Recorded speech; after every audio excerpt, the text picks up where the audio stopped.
jetti yamde silmaji capantati hibbido Dakar la mordo Sénégal jene yamde silmaji capantati Paris odo sa woni wakkati nantindo on kabaruji di Abdoulaye Dikko toɓɓe mawde kabaruji meɗen ɗi handen to leydi Mali talatare kengen lekikide Issa Kaw Jim gonnoɗo jokko naybo CNT yoppitama tafan fadde sériya makko ka timminede tati lewru darotondu seeɗa caggal mom hoorjo leydi ndi itti Issa Kaw Jim e fedde CNT nde fedde darinde e darde e député en ɗo leydi Sénégal député en ɗiɗon tumaɓe tawde e guyka passeport suddumaɗe mum en député huncama na mbiyen ittama hankasen ɓe député en ɗiɗon gaɗama e yamirore saria to leydi France Emmanuel Macron hoorjo leydi ndi safaniki ɓiɓɓe leydi mum talatare kengen mo sembiniki e toɓɓe kewɗe jonnon ko ɓuri sembinade muɗum yo haɓugol e ñaw coronavirus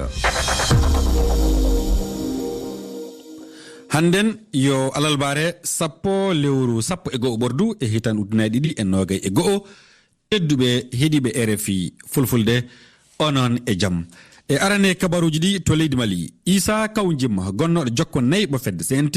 dariɓe e darde député en lam hakkude o leydi ndi yoppitama caggal nde mo waɗi ñalaɗe kurɗe omo soka kasu seeɗa tan caggal nde mo yoppita hoorjo leydi ndi yamiri mo ittama e fedde CNT jantore Dieynaba Sow procureur jagguɗomo o Idrissa Hamidou Touré ene hollita ɓe gaccitirimo ko e dow yamirore CNT. Le CNT a simplement voté CNT kay wotayno tan fa nangugol makko ngol accite ɗum wonko yamira joni o yaltan e suudu kasu en tiñi talakour kolloru joni o yofete e suudu kasu ka CNT wotay accitingol tumedde makko ndelle warayno wiide tati lewru tubako décembre du o forñoto yesso saratoɓe ton kati sini saratoɓe mbi hono ko tuma ɗum non woyri o forñoto suudu kasu kati ne wawi do o sare tawe o wala e majjum ndelle o yofite nde o accitande avocat makko maître Kassim Tappo kañum nene ɓami konngol yani makko pelore kanko e hoore makko omo andi jaati gueɗe ɗe no ɗe poti siforade e tawede hande o natti wonde suka ko ɓuri labde hen tan tawede hande min kam komi dawriyanke mi wawata jabde neɗɗo dawriyanke hono no am ni gueɗe mun wawa seyfitede e tawede ko haalaji jeytare mun foof ene foti hebde jeytare mun caggal mum noon colonel Assimi Goïta hoorejo laamu hakkunde ngu yaltini kuugal hollidde Issa Kaw Jim ittama e fedde CNT dariɓe e darde député ji Mali Dieynaba Sow Bamako RFI ɗo leydi Sénégal ɗo député en ɗiɗon suddumare mum en député ittama nde wonno eɓe tuuma tawde ɗe guyka passeport ɓe ɗiɗon foof ana jeeya e pelle dawro balloje laamu leydi Sénégal hankasen ɓe gaɗama e yamirore daraniɓe saria jantore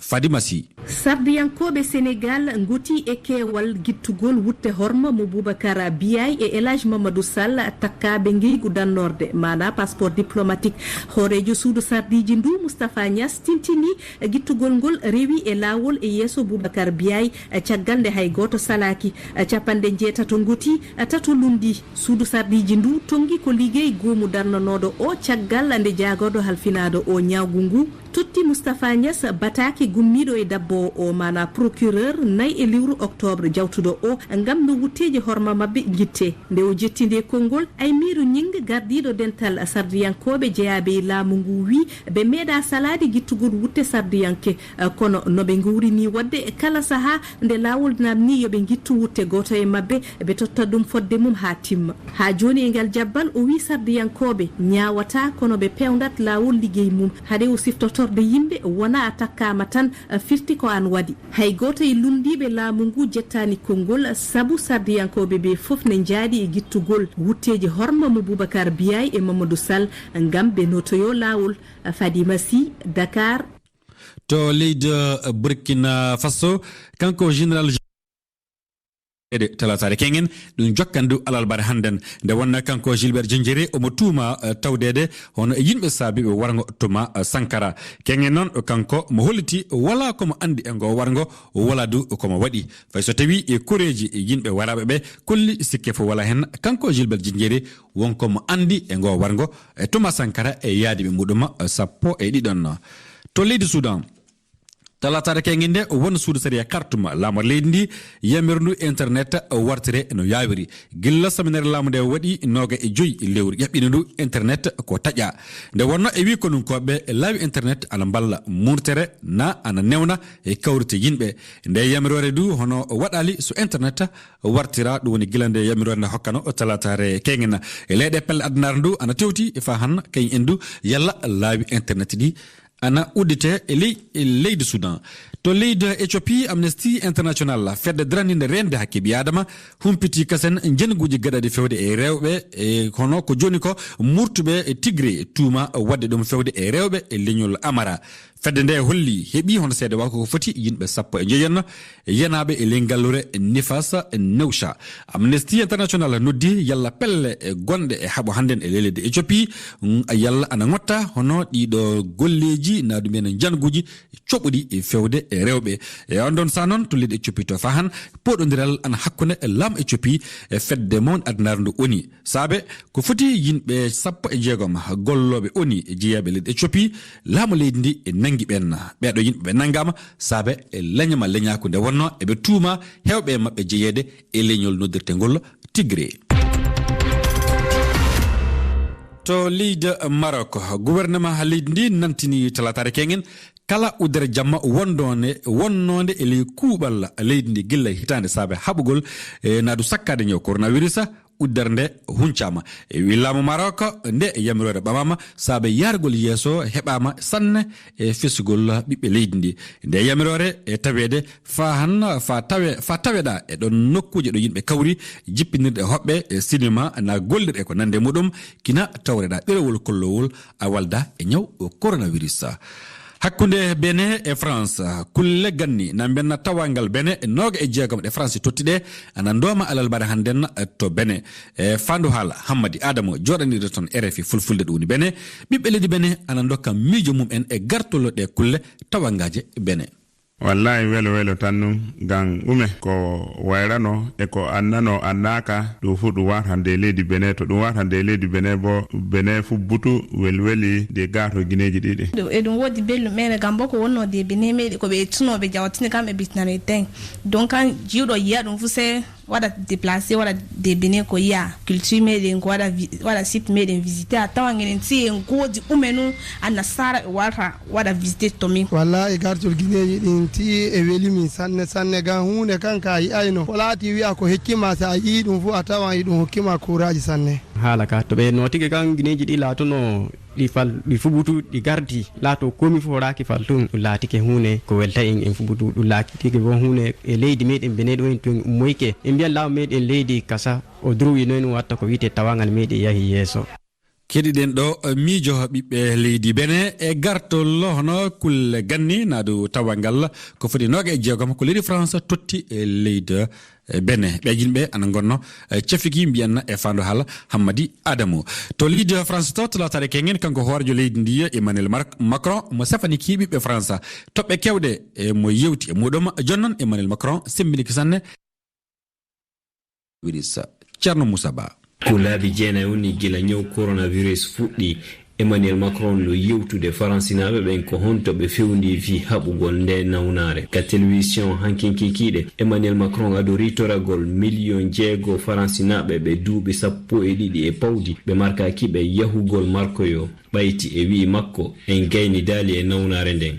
horejo leydi ndin andini gila nyande sappo e joyi lewru sappo e ɗiɗaɓuru ko markal tataɓangal daginta pass sanitaire marɓe duuɓi capanɗe joyi ha dow faransinaɓe marɓe duuɓi capanɗe joyi e pawdi ɓen ma tawɓe no mari nawnaje wano nawna sukkar ma duppu no tora fesagol tammum Emmanuel Macron torike ɓiɓɓe faransi ɓen fof ɓeydugol renade ɗofto sari'aji waɗaɗe ɗin ko ɓeydi e ɗum mawɗo leydi faransi ndi yewtuno kadi toɓɓe goo wono alhaali ɗaɓɓoɓe golle heyɗintinagol sari'aji fowtiɓe golle ma moƴƴingol central nucléaire ji kesi. Thierno Moussa Ba, Paris, RFI. Fa hanto France to horejo nadu mbiyana jokko horejo leydi Amerique Kamala Harris kanko mo yettiki Paris to latare kengen imade majjum yo wartirde hoolare e gollidal hakkunde France e leydi États-Unis et d'Amérique.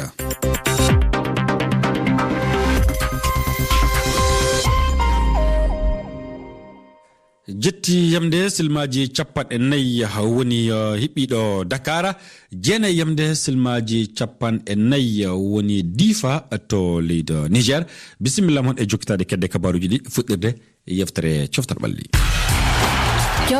ɓalli e yeftere coftal ɓalli